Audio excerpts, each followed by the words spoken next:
Shalom, this is YAHAWAH with the GMS Dallas camp. First off, I want to give all praise to YAHAWASHI. Double honors to the apostles and elders of Great Millstone who teach and rule well. And salutations to the Akim scattered throughout the four corners of the earth, keeping his word in truth and sincerity. I just want to do a quick video on 1 Timothy chapter 2. Pretty much, starting at verse 9, it goes on and how a woman should be, how she should conduct herself.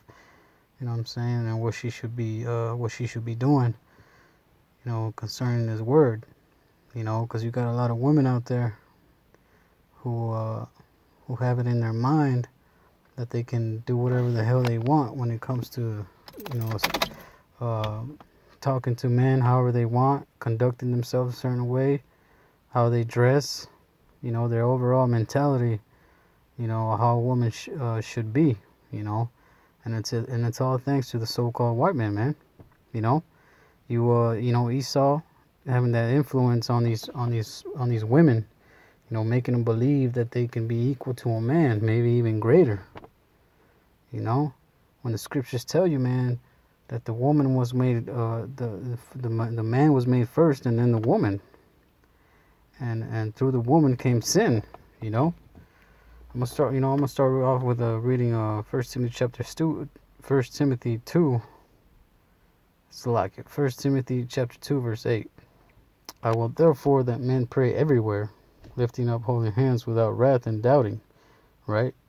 Verse 9. In like manner also that women adorn themselves in modest apparel with shamefacedness and sobriety, man.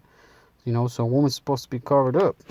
They ain't supposed to be wearing short shorts and blouses that show off their cleavage and things like that. Because if you go into that word, let's see,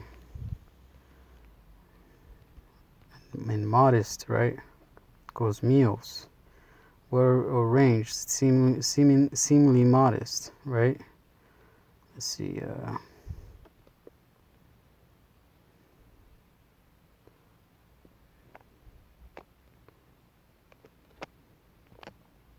see if I can go a little deeper.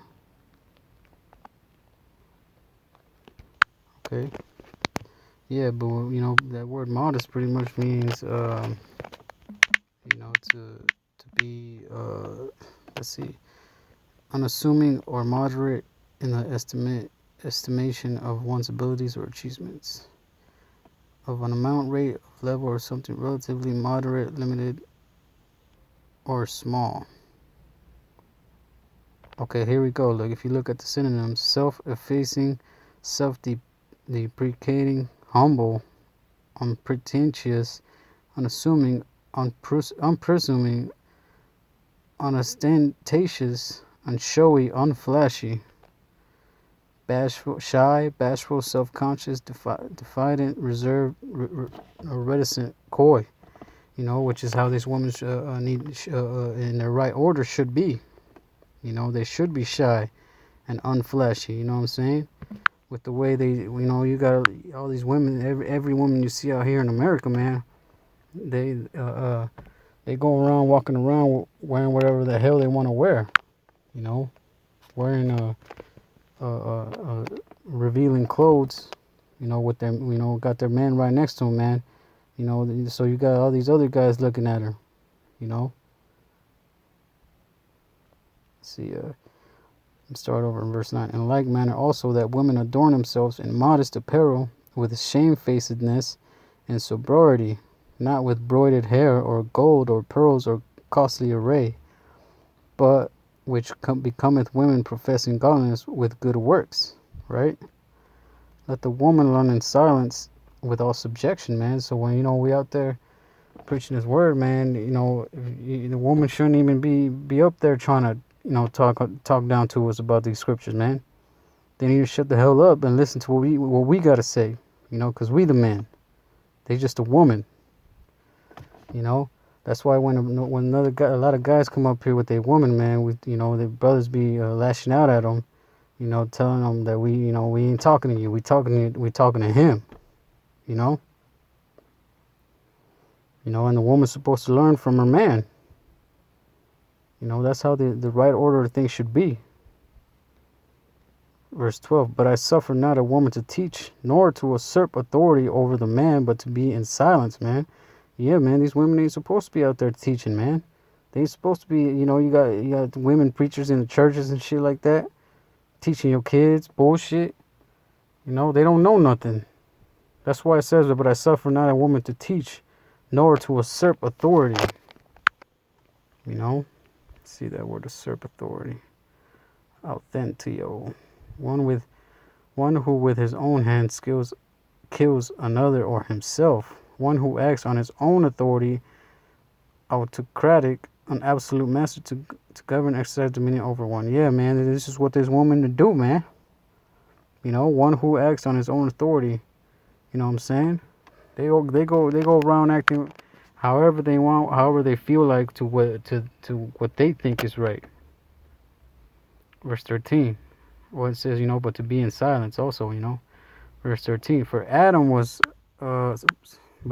first formed, then Eve. And Adam was not deceived, but the woman being deceived was into the transgression.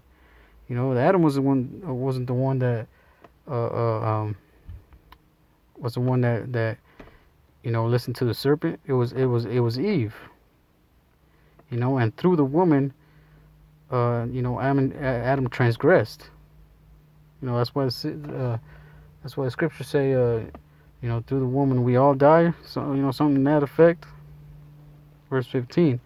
Notwithstanding, she shall be saved in childbearing if they continue in faith and charity and holiness with sobriety. That's why Paul said in 1 Corinthians chapter 7 that if it was him, that he wouldn't deal with no woman at all.